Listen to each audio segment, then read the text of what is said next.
راہ زندگی زندگی کے نشیب و فراز میں محبت کے احساس سے تازہ دم ہونے کے لیے پروگرام سنیے راہ زندگی۔ پروگرام راہ زندگی کے ساتھ میں ہوں عادل مشتاق اور میں ہوں عظمیٰ یونس۔ ہماری طرف سے بہت بہت سلام قبول کیجیے۔ کہیے جناب، کیا حال چال ہے؟ امید کرتے ہیں کہ آپ سب لوگ ٹھیک ہوں گے، خوش باش ہوں گے۔ میں اور عظمیٰ بھی بالکل ٹھیک ٹھاک ہیں، اور بات ہے عظمیٰ خوش باش رہنے کی تو اس کا انحصار بہت حد تک ہماری اپنی ذات پر ہوتا ہے اور بعض اوقات دوسروں پر بھی۔ مثال کے طور پر ہم جو سوچتے ہیں ویسا ہی ہمارا موڈ ہوتا ہے، اور کبھی کبھی دوسرے ہمارا موڈ اچھا بھی کرنے کی طاقت رکھتے ہیں اور ہمارا موڈ خراب کرنے کی بھی طاقت رکھتے ہیں۔ بالکل ٹھیک کہا آپ نے۔ ہماری مثبت سوچ کا یا منفی سوچ کا انحصار بہت حد تک ان لوگوں پر ہوتا ہے جن کے ساتھ ہم رہ رہے ہوتے ہیں۔ بہت دفعہ ایسا ہوتا ہے کہ جو لوگ مثبت سوچتے ہیں، مثبت رویہ رکھتے ہیں، ان کو دیکھ کر ہم ان کی طرح موٹیویٹ ہو جاتے ہیں اور ویسے ہی ہم کرنا شروع کر دیتے ہیں۔ اور کبھی کبھی ہم منفی سوچ رکھنے والے لوگوں کے ساتھ جب اٹھتے بیٹھتے ہیں تو ہمارے اندر بھی بہت ساری منفی سوچیں جنم لیتی ہیں۔ جی، اور کسی نے خوب کہا ہے کہ ماحول جو ہے وہ ڈائریکٹر ہے اور انسان ایکٹر ہے۔ جیسا ماحول ڈائریکشن دے گا ویسا ہی انسان کا ایکشن ہوگا۔ اور اسی طور پر ایک چھوٹا سا واقعہ کہ میرے محلے کی بات ہے، دو نوجوان جو میٹرک کا امتحان پاس کر چکے تھے، ان کے والدین بہت اچھے تھے، ان کی تربیت اچھی رہی، لیکن جیسے ہی وہ کالج گئے غلط لوگوں کے ساتھ، نشہ کرنے والے لوگوں کے ساتھ ان کی رفاقت ہو گئی، پڑھائی بھی چھوٹ گئی اور وہ سگریٹ نوشی اور ایسے کاموں میں پھنس کر اپنی پڑھائی بھی انہوں نے خراب کی اور اپنی زندگی بھی انہوں نے برباد کر لی۔ تو اس ساری گفتگو سے ہمارے لیے جو سبق آموز بات ہے وہ یہ ہے کہ ہم اچھے لوگوں کے ساتھ اٹھے بیٹھے تاکہ ہم مثبت سوچ رکھ سکیں، لیکن سب سے بڑھ کر ہماری رہنمائی خدا کا کلام کرتا ہے۔ تو آئیے اپنی رہنمائی کے لیے سنتے ہیں کلام مقدس میں سے اقتباس۔ صادق کی یادگار ہمیشہ رہے گی، وہ بری خبر سے نہ ڈرے گا۔ خداوند پر توکل کرنے سے اس کا دل قائم ہے، اس کا دل برقرار ہے، وہ ڈرنے کا نہیں۔ یہاں تک کہ وہ اپنے مخالفوں کو دیکھ لے گا۔ اس نے بانٹا اور محتاجوں کو دیا، اس کی صداقت ہمیشہ قائم رہے گی۔ اس کا سینگ عزت کے ساتھ بلند کیا جائے گا۔ شریر یہ دیکھے گا اور کڑھے گا، وہ دانت پیسے گا اور گھلے گا۔ شریروں کی مراد نابود ہوگی۔ جی، تو سنا ہم نے بہت ہی بابرکت اقتباس کلام مقدس میں سے، اور جس طرح سے ہمارے لیے یہ نصیحت ہے کہ صادق کے لیے بہت سی مراعات ہیں خداوند کی طرف سے بھی، اور اس کے لیے دنیا میں بھی بہت سی برکات ہیں، لیکن ایسے لوگ جو شرارت کرتے ہیں یا برے کاموں کی طرف جاتے ہیں ان کا انجام بھی برا ہے۔ تو خدا کرے کہ ہم اچھے انجام کے لیے ہمیشہ اچھی راہ کا انتخاب کریں۔ آمین۔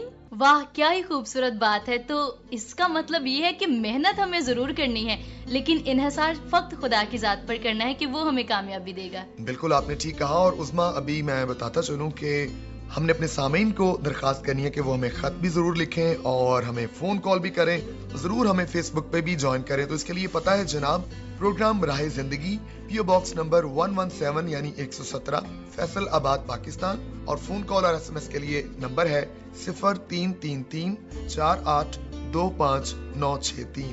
اسی کے ساتھ ساتھ آپ فیس بک پر بھی ہمارے پروگرام کو سن سکتے ہیں۔ ہماری فیس بک آئی ڈی ہے PCRM فیصل آباد، اور ہمارا یوٹیوب چینل ہے پاکستان کرسچن ریکارڈنگ منسٹریز۔ تو کوئی بھی میڈیم استعمال کرتے ہوئے ہم سے ضرور آپ رابطہ کیجئے اور ہمیں بہت اچھا لگے گا۔ جی، تو جناب اس ماہ کا انعامی مقابلے کا سوال لکھوا دیں ذرا عظمیٰ آپ ابھی۔ تو اس ماہ کے انعامی مقابلے کا سوال ہے کہ ایسے کون سے اقدامات ہیں جو پاکستان کی ترقی کے لیے ضروری ہے۔ تو آپ ہمیں ضرور 3 ایسی باتیں لکھ کر بھیجیں جو ہمارے پیارے ملک کی ترقی کے لیے ضروری ہیں۔ تو امید کرتے ہیں کہ آپ ضرور اس کا جلد از جلد جواب لکھیں گے، اور عظمیٰ اس کا جو اعلان ہے، یعنی جو بھی جیتے گا اس کا اعلان مہینے کے آخر میں کیا جائے گا۔ تو ہمیں انتظار رہے گا آپ کے جوابات کا۔ اور اس وقت میں سمجھتا ہوں کہ عظمیٰ بہت سے خطوط ہمارے سامنے ہیں اگر ان کو شامل کیا جائے بنا وقت ضائع کیے تو میرے پاس جو موجود ہے خط، اس میں سب سے پہلا خط ہے جناب حاجی لیاقت علی ایوان صاحب کا. آپ کا تعلق ہے شیخوپورہ سے. آپ نے کہا کہ پروگرام بہت اچھا ہے. آپ نے کہا کہ سارے سلسلے بہت معیاری ہیں اور آپ نے پروگرام کی اور پروگرام کو پیش کرنے والی پوری ٹیم کی بہت تعریف کی ہے. تو بہت شکریہ حاجی لیاقت علی ایوان صاحب آپ کی اس محبت کا اور آپ کے خط لکھنے کا. امید کرتے ہیں کہ یہ سلسلہ اسی طور پر جاری و ساری رہے گا. بہت شکریہ. اسی طرح سے میرے پاس ایک خط موجود ہے جسے لکھا ہے حکیم صدیق ماکھا صاحب نے، اور ان کے ساتھ لکھتے ہیں مدثر طفیل. کہتے ہیں کہ پروگرام جوشوا بھائی کی آواز میں سنا، بہت اچھا لگا. تلاوت کلام مقدس سے بھی بہت برکت ملی. حمدیہ گیت سن کر بھی اچھا لگا. اس کے ساتھ ساتھ یہ کہتے ہیں کہ پروگرام میں جو باقی تمام لسنرز کے خط پڑے گئے ان کو بھی میں نے خوب انجوائے کیا. تمام تر باقی سیگمنٹس کو بھی سراہتے ہیں جن میں ٹی شاپ اور ندیم بھائی کا موسیقی کا انتخاب بھی شامل ہے. کائنات کی سیر کو بھی انہوں نے سراہا ہے.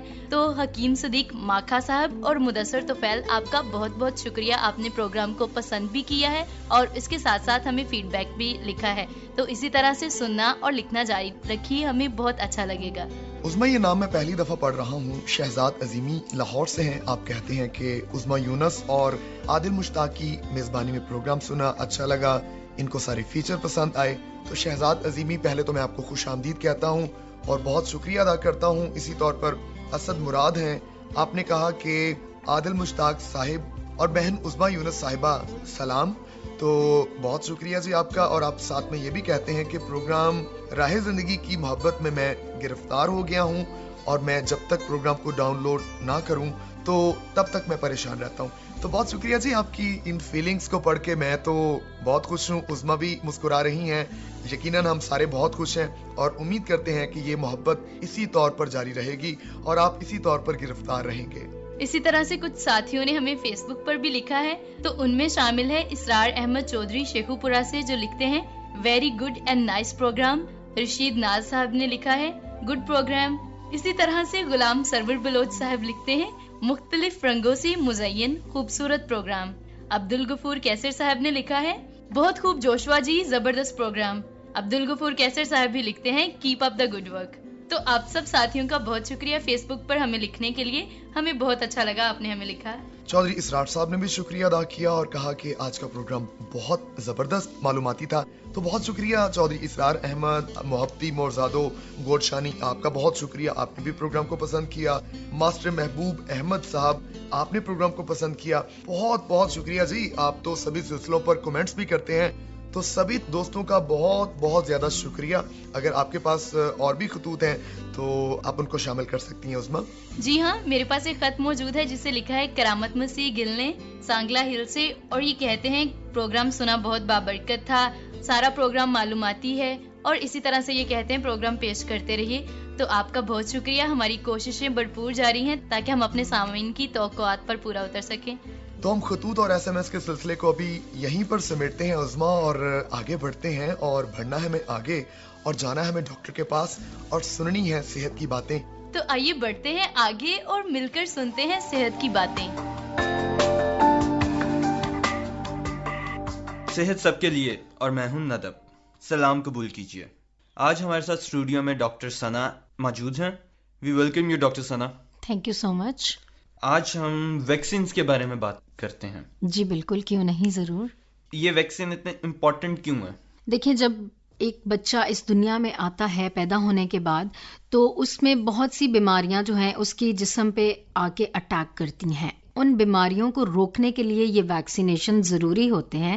اور یہ حفاظتی ٹیکوں کا کورس اس لیے ضروری ہوتا ہے کیونکہ جو بیماریاں ایک بچے کو ہو رہی ہوتی ہیں وہ کچھ کیسز میں جان لیوا ہوتی ہیں اور کچھ بیماریاں ایسی ہوتی ہیں کہ جو جسم کے کسی حصے کو اپاہج کر دیتی ہیں، جیسے کہ پولیو. تو اس لیے ان بیماریوں سے ایک بچے کو پروٹیکٹ کرنے کے لیے، بچانے کے لیے، تاکہ وہ بچہ اپنی پوری زندگی نارملی گزار سکے، اس کے لیے حفاظتی ٹیکوں کا کورس بہت ضروری ہے. ڈاکٹر صاحب، کون کون سی بیماریاں ہوتی ہیں جن کا ہمیں کورس کروانا پڑتا ہے؟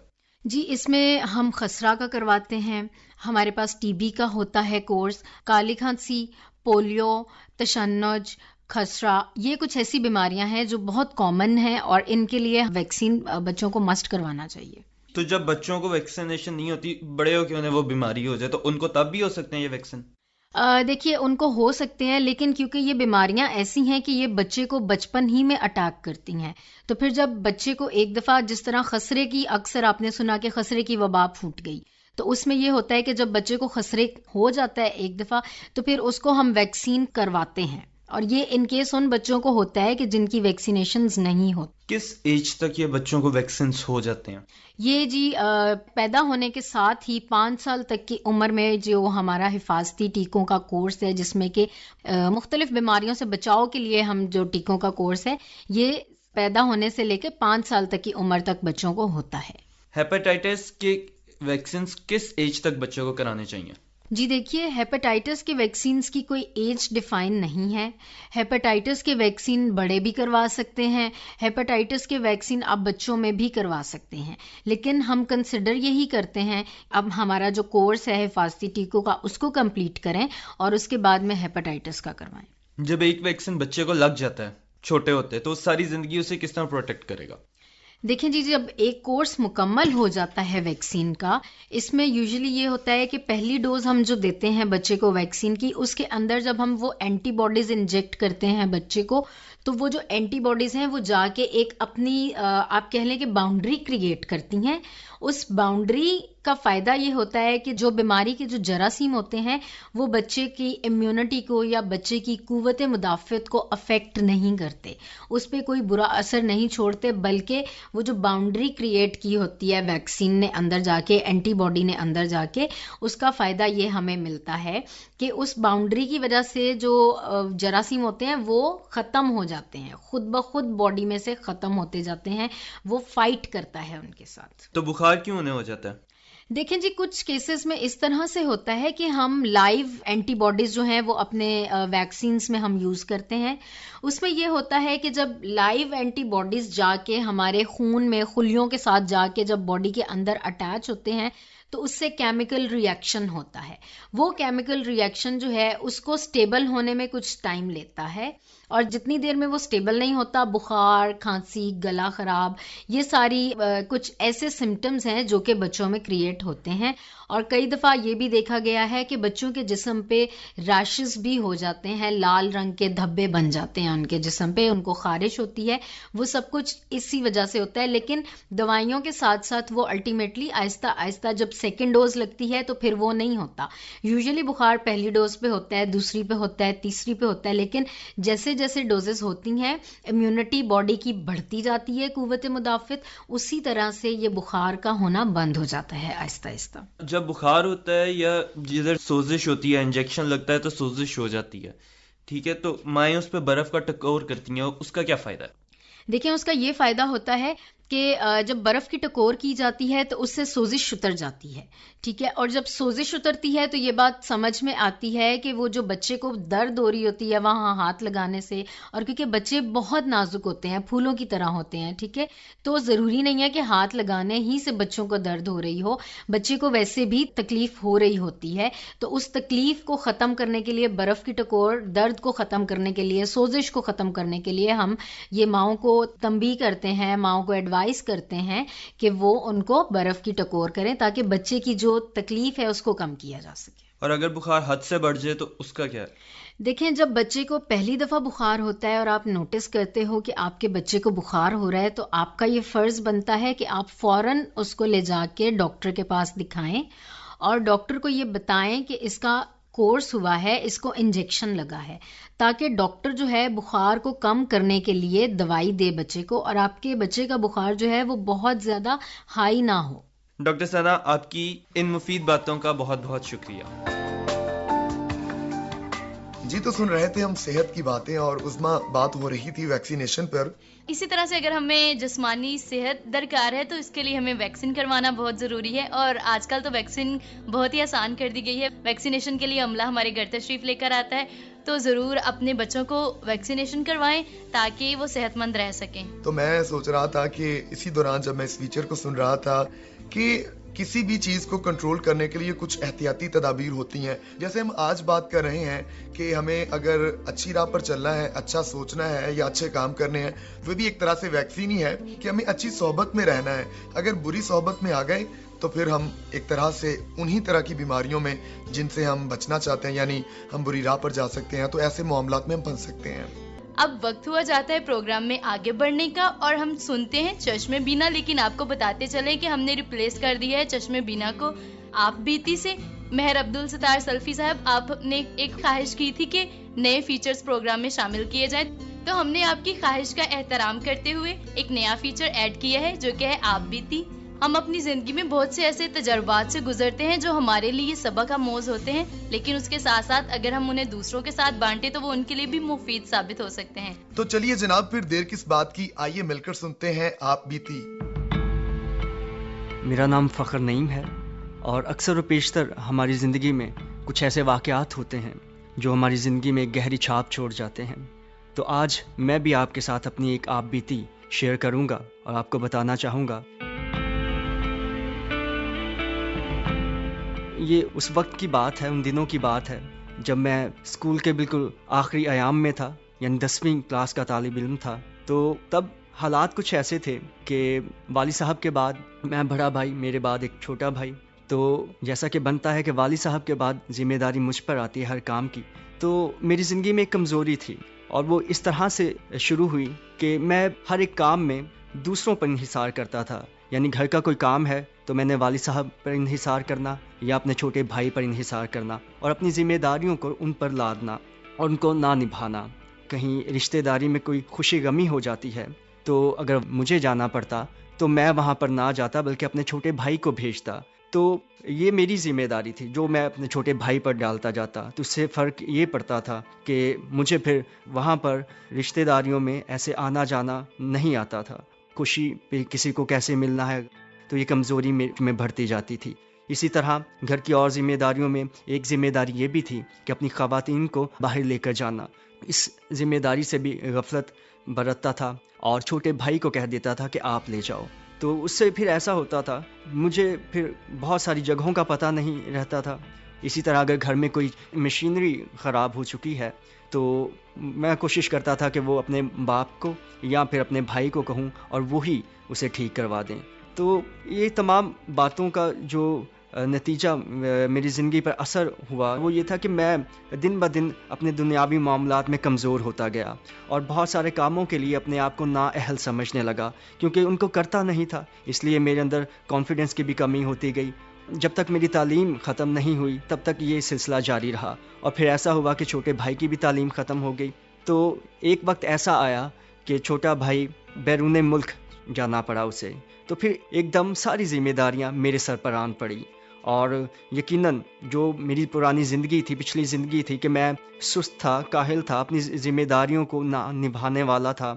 تو جب ایک دم یہ ساری ذمہ داریاں مجھ پر آن پڑی تو یہ میرے لیے بہت زیادہ پریشانی کا سبب بنی کیونکہ میں ان کاموں کو کرنے کا عادی نہیں تھا جن کو کرنا میری ذمہ داری تھی یا جو میری شخصیت کو اور زیادہ نکھارنے والی تھیں, بڑھانے والی تھی, دنیا داری کے معاملات میں مجھے تیز کرنے والی تھیں. تو ان کو میں نے کبھی کیا نہیں تھا, اس لیے میرے لیے بہت ساری مشکلات آئیں. تو والد صاحب چونکہ اپنی جاب میں اپنی مصروف تھے تو ساری ذمہ داریاں مجھ پر آن پڑیں اور میرے لیے مجبوری بن گیا کہ میں گھر کے سارے کاموں کو نبھاؤں, پورا کروں.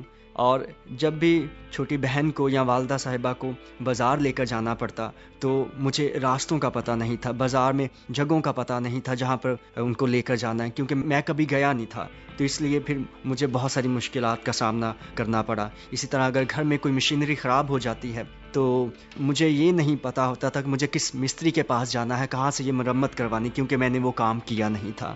اور اگر بینک جا کر پیسے نکلوانے ہیں تو میں نے چونکہ کبھی بھی میں بینک نہیں گیا تھا, چیک کیش نہیں کروایا تھا, پیسے کبھی نہیں نکلوائے تھے, تو اس وجہ سے پھر مجھے اس میں بھی بہت زیادہ مشکلات کا سامنا کرنا پڑا.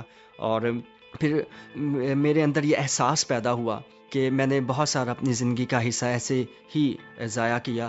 تو اس لیے بہت ساری کمزوریاں بھی میرے اندر آئیں. تو اگر میں اپنی ذمہ داریوں کو وقت پر نبھاتا اور وہ کام جو میرے کرنے کے تھے دوسروں پر نہ ڈالتا تو میری شخصیت میں بھی نکھار آتا اور میں ایک باوقار انسان ہوتا، جو کہ میں نے بعد میں پھر بہت ساری مشکلات اور ٹھوکریں اور پریشانیاں کے بعد جو چیزیں میں نے سیکھیں وہ شاید مجھے پہلے ہی سیکھنے کو مل جاتی۔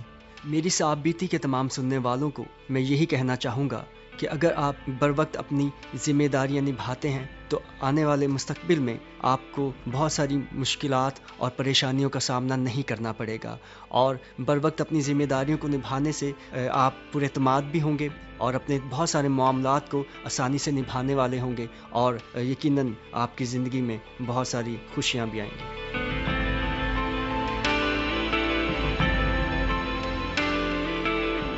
جی تو سن رہے تھے ہم آپ بیتی، اور واقعی بہت دلچسپ اور بڑی اچھی آپ بیتی ہم نے سنی۔